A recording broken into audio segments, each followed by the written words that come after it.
ভাই কোটা রাইকো না, চাকরিতে ভাই কোটা রাইকো না, কোটা বালা না, চাকরিতে ভাই কোটা রাইকো না। দেশব্যাপী চলমান কোটা আন্দোলনের প্রথম দিকে 4 দফা দাবি উঠলেও গেল 7 জুলাই থেকে শিক্ষার্থীরা বলছেন 1 দফা দাবির কথা। সরকারি চাকরিতে সব গ্রেডে অযৌক্তিক ও বৈষম্যমূলক কোটা বাতিল করে সংবিধানে উল্লিখিত অনগ্রসর গোষ্ঠীর জন্য কোটাকে ন্যূনতম মাত্রায় এনে সংসদে আইন পাশ করতে হবে।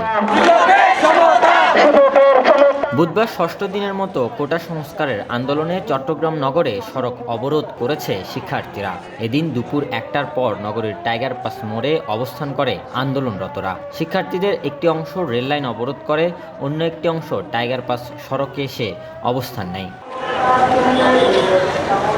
টাইগার পাস সড়ক অবরোধের কারণে নগরের লালখান বাজার, দেওয়ানহাট, আমতল সহ বিভিন্ন সড়ক অবরুদ্ধ হয়ে পড়ে। যান চলাচল বন্ধ হয়ে পড়ায় ভোগান্তিতে পড়েছেন নগরবাসী। রেলপথ অবরোধের কারণে কয়েকটি ট্রেনও আটকা পড়ে, যে কারণে এলোমেলো হয়ে পড়ে ট্রেনের সূচিও।